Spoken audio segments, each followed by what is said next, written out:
Hello, everybody, and welcome to Nathan on Shuffle and to my latest episode of New Music Weekly, the show where I give you guys the top prog news headlines for the week, introduce you guys to some new prog singles, and give you updates on the channel and what's happening here on Nathan on Shuffle. Unfortunately, I had to take the week off last week. Did a little impromptu trip with my wife. We went to a Weird Al concert, actually, in Vegas, so fun little trip, but I just wasn't able to film anything, so I know it's been a little bit light on the channel, and unfortunately last week there was actually quite a bit of news that I would have covered, which will be part of this episode. So this is a little bit of a supersized episode that contains news from last week plus this week. So we're covering items from basically the first half of June, so that's really exciting. Today's June 20th, 2025, and so some of the big releases that have come out in the last couple weeks. June 13th, last Friday, was actually a pretty good release week. I saw releases from Awcrust and their album Waving at the Sky, which I did a review of on the channel. Excellent progressive metal from Norwegian group. Sounds a lot like Opeth and Steven Wilson and Porcupine Tree. Those are their influences. A great, dark, heavy concept record that I really recommend. Moonletters came out with their album This Dark Earth, which I did a review of this week. Fantastic band from Seattle that do things a bit more in that quirky modern style. A lot of people compare them to a band like Echolin, just really cool, quirky American prog. King Gizzard and the Lizard Wizard also released an album called Phantom Island, which maybe isn't supremely proggy, but I've been really loving. It's just a great, fun summer album. King Gizzard and the Lizard Wizard are known for releasing tons of different albums all the time in a lot of different styles, and this one's more in kind of a throwback 70s groovy rock kind of vein with some orchestration behind it as well, so it's just a fun record to listen to. And this weekend, a good release for today is Nad Sylvan's Monumentata, which is one I'm going to be reviewing shortly, so look forward to that on the channel. So a lot of fun records coming out, and I'm sure there's many others that you could mention in the comments if I didn't mention them here, but those are some of the bigger prog-related ones that I'm aware of, at least. Into the news proper, Yes have announced the Fragile Tour 2025. This is the group consisting of Steve Howe, Jeff Downes, John Davison, Billy Sherwood, and Jay Shellen, the modern current iteration of Yes. Classic, one of the most important prog bands in the entire genre. And it's cool to see them celebrating the album Fragile, which is one of their classics, obviously, one of their best albums. They're going to be touring throughout North America here, starting in October all the way into November this year. A lot of cool dates. They're coming near me in November. Right around the same time, I'm going to be seeing Steve Hackett live, who I'm going to be talking about on this episode a little bit later. So kind of interesting that they're both coming around the same time and touring together. So really great to see them still out and active and performing. And so check them out doing the Fragile Tour here in not too long a time. Between the Buried and Me announced a new record deal, a new album, and share a new single. A lot of news from the Between the Buried and Me camp. They're more heavier, more aggressive style, progressive metal, but very unique and interesting and a lot of cool different elements. They really have their own stamp on the genre. I've struggled with them in the past because they do have a lot of those harsh vocals, which I'm not a huge fan of, but this new track that they put out is just really fantastic. I really love it. It's called Things We Tell Ourselves in the Dark. It's like the lead-off track from their upcoming album, and it has this kind of funky, cool vibe to it, some incredible bass playing, and yeah, there's some harsh vocals peppered throughout it, but it's not too overwhelming or too extreme, and it's balanced well with a lot of clean singing as well, and just goes in a lot of wacky, cool, different directions that just showcase why they're such a special, important band in our modern prog landscape. So if you're not too opposed to the heavier side of the equation and to some growling vocals peppered throughout, this is a really fun track to check out. And this is going to be their first album as signed on to Inside Out Music, the big prog record label. They're going to be releasing their new album called The Blue Nowhere on September 12th. So a big album to be excited for in the future. It's available for pre-order in a variety of formats: special edition CD, gatefold 2LP, digital format as well. Deluxe gatefold special colored 2LP plus CD edition, including a bonus track on side D. The full album and instrumentals across 2 CDs, an exclusive door hanger, and alternate artwork. So it sounds like the concept here is about kind of a trip within a hotel, some interesting different things going on here. And the video that they released for Things We Tell Ourselves in the Dark is really interesting. 3D modeled version of the hotel that this album's centered around. So definitely check that single out. Even if you're not quite into this space, I think it's worth anyone's attention just to kind of check out and see what it's all about. Also, Arjen Lucassen shares a 15-minute mini movie from his upcoming solo album called Songs No One Will Hear. The track itself is actually called Our Final Song, and it's the final track on the record, a pretty expansive mini epic of sorts with a lot of guests and such. Arjen Lucassen is well known for his project of Arion, but this is a solo record from him, which he did a solo record 13 years ago, it looks like, called Lost in the New Reel. So this is kind of somewhat of a follow-up to that album, which I absolutely adore and love. It's mostly focused on Arjen himself doing the lead vocals, but he's also bringing aboard some backing vocals from Irene and Floor Jansen. You've got some narration from Mike Mills. You've got Robert Soderbeck, Marcello Bovio, and Patty Gurdy as well, guesting on the record. But for the most part, it's very centered around Arjen and his musical landscape, covering all of the different styles that he's well known for. His prog metal side, his more psychedelia, Pink Floyd kind of stuff, power pop vein, some bluesy stuff. So it should be covering the whole spectrum of his influences. And if that 15-minute epic track that's out is any indication, this is going to be one of my favorite releases of the year by far.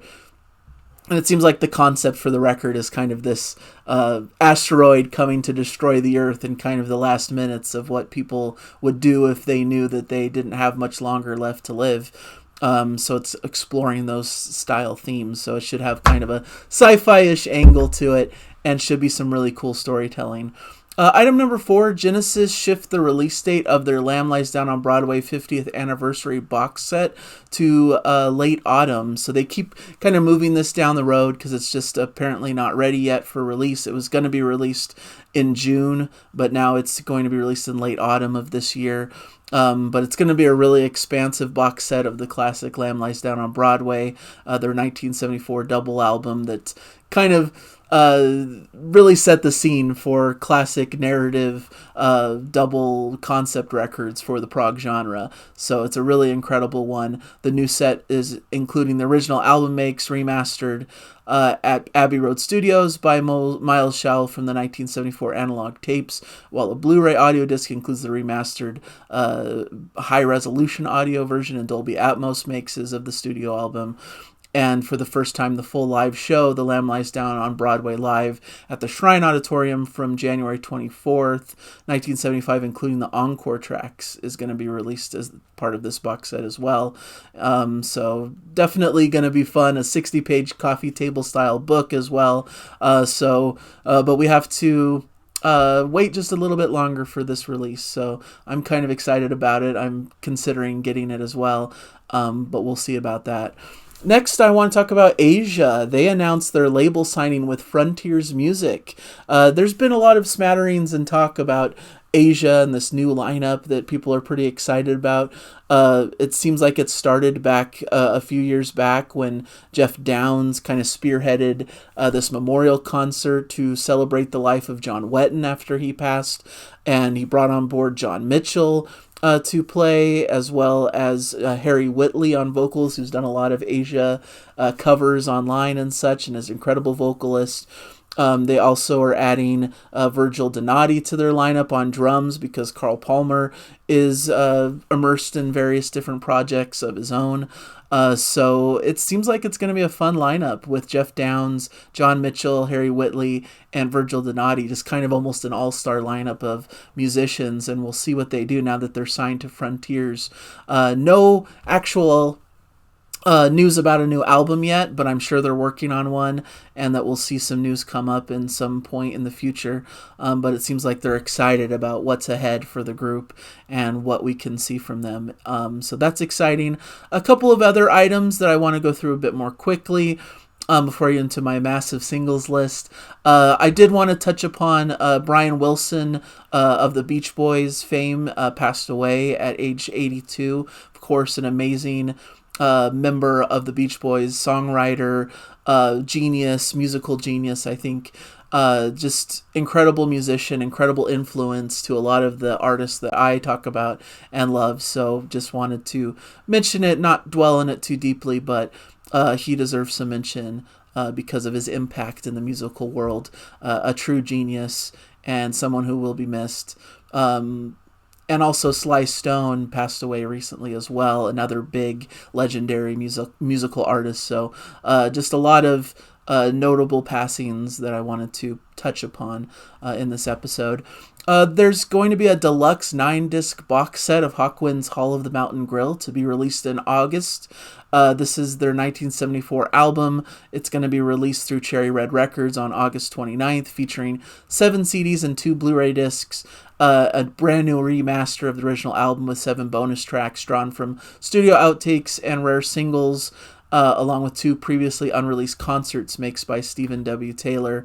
So it features an illustrated book with a new essay, Blu-ray discs featuring a 5.1 surround sound upmix of the album, and a 5.1 surround sound mix of Hawkwind's concert at the Allen Theater show from the original 16-track master tapes. Notable release, and it should be exciting to pick this one up if you're into Hawkwind and this classic record of theirs. Also on the same kind of a vein, Jeff Wayne's musical version of the War of the Worlds box set is going to be released in October. This is a 70s prog masterpiece, going to be reissued as massive deluxe and ultimate collector's edition box sets through Madfish Records on October 24th. Originally released as a double album by the American-born British musician, composer, and record producer Wayne in 1978, and it featured a lot of rock royalty such as Justin Hayward from the Moody Blues, Phil Lynott from Thin Lizzy, and Manfred Mann's Earth Bands, Chris Thompson and David Essex, along with Hollywood legend Richard Burton and actress Julie Covington. So a big release themed around the War of the Worlds, with some progressive leanings and some really cool music behind it. The new set features 16 CDs, 2 Blu-rays, and a plethora of collectible content, including a 156-page hardback book featuring a comprehensive new essay by author Peter Doggett, reimagined artwork, and an in-depth look at a treasure trove of rare memorabilia. An additional 24-page Jerry Wayne book on the background and influence of Jeff's father, Jerry, who became executive producer of the War of the Worlds, was an entertainer and #1 recording artist in the U.S. A 12-page script book, a detailed story map, and 2 exclusive art prints. It just seems like this is kind of the trend nowadays for these classic records to just go all out, do these huge box sets that include all different kinds of material. And so this should be another cool one to put on the list. And as I transition over into more of the singles list here, there's a new clip of Fly on a Windshield from Steve Hackett from his upcoming live release, which features Marillion's Steve Rothery on guitar. So a really cool live clip if you want to check it out in the Prog singles list. As I mentioned, it's in the description. There's a link to a playlist on YouTube that contains all of the big tracks that I've been enjoying throughout this year and that I talk about in these episodes. So go ahead and check that out. The new album from Steve Hackett is The Lamb Stands Up Live at the Royal Albert Hall, mixed by Grammy Award-winning engineer Chris Lord-Alge and mastered by Ted Jensen at Sterling Sound. The new album is available as a special edition 2-CD Blu-ray Digipack, which includes 5.1 surround sound and a bonus interview content. The vinyl arrives as a deluxe 4LP 180-gram box set, including 12-page LP-sized booklet featuring photos from the evening. So cool to see the collaborative nature between Steve Hackett and Steve Rothery, 2 important Steves who are both incredible guitarists in the prog scene. So I wanted to mention that track's well worth looking at. in the Prog Singles list. Also on the Prog Singles list, we've got Darwin and their track Man vs. Machine. This is a prog rock super group that features a lot of cool, notable people, an ongoing musical exploration led by songwriter, guitarist Darwin, and drumming legend Simon Phillips. I believe Mohini Day is also on this record on bass, Greg Howe on guitar. So a lot of famed musicians playing with this project, so I thought I'd put it out there. Really cool track that's well worth listening to. Lunatic Soul released a track called The World Under Unsun. This is the project of Riverside's main composer and vocalist / bassist, Maurice Duda. They're signing a deal with Inside Out Music for the release of their 8th studio album coming up later this year. No release date confirmed as of yet, but this track is a great teaser and taster of what's to come for what Maurice Duda is kind of teasing as a big album for the Lunatic Soul project, kind of the closing epic for the albums that have been released in their catalog thus far. So should be really exciting to see that come out. Lunatic Soul is inspired by artists such as Dead Can Dance, Peter Gabriel, Mike Oldfield, Clannad, Hidden Nagarna, and Depeche Mode, kind of blending influences from electronic and ambient music with folk and rock influences, similar to what you hear on Riverside's music, but a bit more of that electronic ambient sound to it. So it's been a group since 2008, and this is going to be somewhat of a culmination of this group of records that they've been putting out, and I'm really excited to see what the new album will behold. This it's the circle of life and death, cohesive story that all these 8 albums tell this story. So really exciting to see what the album will be like, and I'll definitely be covering it on the channel, I'm sure. There's a track from Amorphous, a Finnish prog metal group. Their track's called Light and Shadow from their upcoming album Borderland, coming out through Reigning Phoenix Music on September 26th. So if you like some great, really high quality prog metal, that's a great track to check out. Also, in the prog metal vein, Dutch prog metal titans Textures are signed with new label K-Scope and have released a track called Closer to the Unknown. It seems like they're working on a new album, their first with K-Scope. No details as far as I know about when that record will be coming or what it's called or anything, but really exciting. There's some harsh vocals on this, but it's a really great prog metal track that showcases that they have some really exciting music up ahead. They've been around for quite some time in the prog metal space, so this will be fun to see them.